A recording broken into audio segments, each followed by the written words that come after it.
it's down to the final two, Robert Jenrick and Badenoch, Kemi Badenoch. Before I give you my opinion, what's your opinion on both the candidates? Kemi Badenoch, I do see as a proper Tory. However, certain things have come to light, which you'd expect to since she started running the contest, where it shows that she's celebrating winning votes in Parliament to get more immigration into this country, more benefits for immigrants that come into this country. And I'm afraid that's not going to play very well with the membership. Robert Jenrick is a complete Tory wet, a One Nation Tory. He's basically a Lib Dem, or he has been up until this point. He seemed to have some sort of conversion when he realised that Rishi Sunak was doomed, and he resigned as immigration minister because it was his peak resignation time. He thought, right, I've got a chance now. I can take the issue that's top of the polls, which is migration to this country, is now top of the polls. And I can make Rishi Sunak look stupid. He's already doomed. And I can have my run at the leadership by doing a pro-less, if I messed it up, by promoting less immigration into this country. And I can talk like a Tory. But I don't believe Jenrick either. I have very little faith in either of the two candidates. And I'm not sure either of them are going to win around anybody in any Tory members at all, to be honest with you. They might get some back. I mean, we have seen the Tories climbing the polls slightly. One poll had them level with Labour on 27%. But I don't see Badenoch or Jenrick winning an election. I agree. I don't think they'll fight the next general election. I think both of them will be gone by then as leader. Whoever takes over now is an interim leader, basically. They're going to be sacrificed to try to unite the party. That's what happened. The last huge defeat for the Tories when Blair came into office. We had a leader every couple of years, it seems. The next leader of the Tory party who will win a general election will be someone we've never, well, you may have heard of it, but will be someone we've not heard of. The general public would not have heard of their name now. It'll be someone fairly new, someone who's not tainted with 14 years of Tory rule. It has to be someone with a fresh idea, with no baggage, who unites the country, who unites the two parts of the Tory party.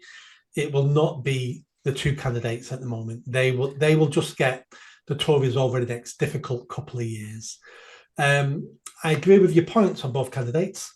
Robert Jenrick is either a liar or is that a conversion. And if he's a liar, I don't want him. And do I want to take the chances at this miracle conversion over 12 months? And now he sounds like the Tory we always wanted them to be. Yeah. And because he's in a nutshell, I think he's lying. I think he's taken an opportunity to improve his chances to become Prime Minister. I think he's lying. He may not be, but I think he's lying. Kemi Badenoch, I've chatted to her a couple of times, several years ago. I like her on many of her policies. The question for me is, do we want an African as Prime Minister? And I think the answer is no. I don't see her as British. I see her as an immigrant. She sees herself as an immigrant, even though she was born here. She was born here. Her mum came over here to have her and then all moved back to Nigeria straight away. She was raised in Nigeria till she was 16.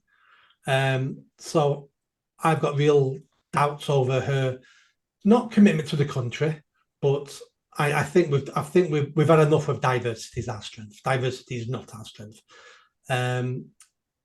And again, some of the things that have come out on her about immigration. I mean, she's good on the woke stuff, on challenging that agenda, but we need more than that. She wants more immigration. There's lots of her policies that I'm not too keen on, but on other things she's really strong on. So I would vote for neither of them if I was going to vote Tory. Who do you think is going to win then? Question for you.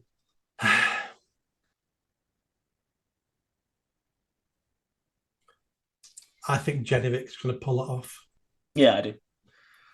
I think Kemi Badenoch gets herself into too many tight spots, especially when she's talking about social issues. Like you said, going against the woke agenda and that, great. She is good at that, you're right.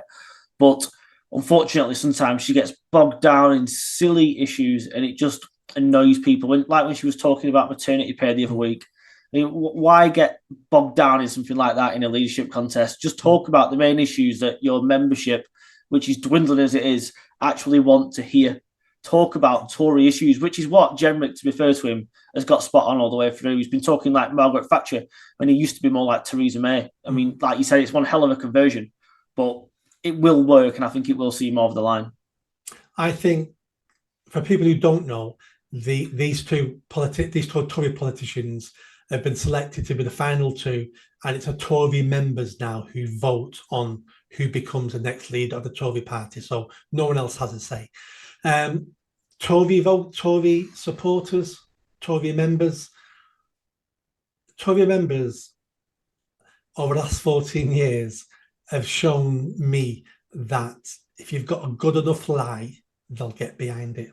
That's why I think Jenrick will win, because he's got the best lies at the moment. It doesn't matter if we think the lies or not, because we all think politicians are lying to us all the time, and most of them always are. But I think he's got the best lies. I don't believe him for 1 second, but he's got the best lies. Yeah, and I think you're right. And I mean, to be fair to Tory party members, they haven't got a great choice, have they?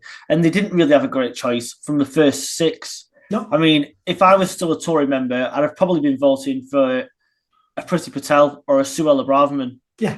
But unfortunately, then the MPs made sure they went out pretty damn quickly. And then what you have left is 4, should we call them moderates? Tom Tugendhat is a complete leftist. Badenoch, she's probably on the right of politics, just about. Jenrick, as we said, has always been on the left, really. I didn't believe for a second. And James Cleverly was on the left as well. James Cleverly I met him once. He's actually a very likable person.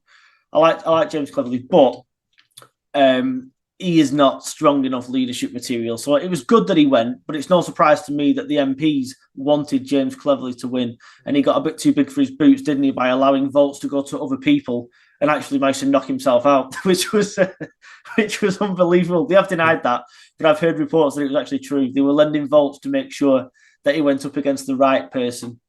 Oh, yeah, because if he knew he was going to come first and come to the last 2, he wanted to make sure he had the weakest opposition in final 2. So it made sense to do that, but things can backfire, and it backfired on him.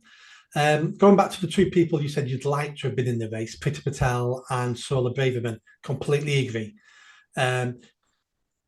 Their vision for the country is out there. They've been talking about it for years. We know where they stand.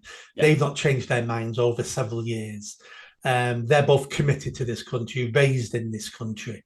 I'd have had either one of them. Well, they were the only Tories in the race. There was nobody else in there. They are actually genuinely conservative. As you said, they've never changed their minds on anything. It actually astounds me that Suella Braverman especially is still in the Conservative Party. I was kind of hoping as well that she would have defected by now to Reform UK. She's going to keep her seat regardless. She's she's popular in her constituency, as is Priti Patel. But Suella Braverman is probably not going to get in a cabinet ever again because the Tory party has moved away from her to the left.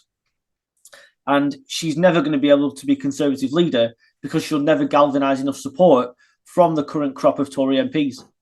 So, yes, she ran for leadership, but she didn't have a hope in hell of winning it. So she may as well go to Reform UK and try and get some momentum behind that party. It's just if she'll toe the line or not, of course. She's a big personality, as is Nigel Farage. Does Farage want another big personality in there? Debatable. I think she's playing the long game. The long game for her is the Tory party is over for at least 2-3 years. I only stood for leadership because I had to. I'm glad nobody wanted me because it's a poison chalice. I'm going to sit on the back benches for a couple of years. I'm going to let the Tories go down the polls, be beaten more until they cry out for what I know they want, which is me. And I'll be waiting in the wings to take over once the party catches up to where I am. I think she's playing the long game. If not, you're right, she would have jumped to Reform. Jumping to Reform would be a long shot for her. It's a long shot staying in the Tory party, but I could actually see a way for her to get power and become leader and prime minister in the Tory party. The Tory party is not over yet. It may be in a couple of years' time, but it's not over yet. Joining Reform could be the end of it. She knows that. So I think she may end up joining Reform if this doesn't work out in a couple of years. But at the moment, she's playing a long game. It's a clever thing to do. If you're right and she is doing that, it's a clever thing to do. I mean, I honestly don't see a way back for her to become Conservative Party leader. I don't see the party moving back to the right, not in any substantial way anyway. They might pretend to, they might put a manifesto together that says they're going to do all these things, but they never do. And the biggest problem for the Conservatives, of course, not just Suella Braverman, but the Conservatives as a whole, is the fact that no one's listening. Right? No, Labour are just as unpopular as they are, fair enough. In fact, probably more unpopular in many cases. But unfortunately for the Tories, they've lied to people for 14 years. They did absolutely nothing. They managed to keep winning elections because half the time Labour were in disarray with people like Corbyn in charge and Ed Miliband in charge, complete no-hopers. And then people just simply had enough and they allowed Labour in, they allowed Starmer in, not because they were any good, just because the Tories were a complete and utter freefall. And you said on our previous episode that Boris Johnson was the biggest letdown you ever saw as Prime Minister, but he wouldn't have lost to Starmer. He'd have won that general election, Boris Johnson, if they'd have kept him in position. Whether it through be lying through his back teeth or whatever, Boris Johnson would have won that general election that's just gone. And Starmer wouldn't have got into power. But here we are. We are where we are, unfortunately. I think you're probably right on that. I think Boris had nothing to offer apart from charisma. And charisma is enough to get a politician over a line when you're up against a really poor challenger, which he was with Keir Starmer and the Labour Party. So you're probably right, he would have won the election. Nothing would have improved, but he would have won the election. Did you enjoy that video? I think you did. Come on now, hit that bell, subscribe, comment. Let's build this channel. I need more followers, I need more subscribers. Be part of the journey. See you soon.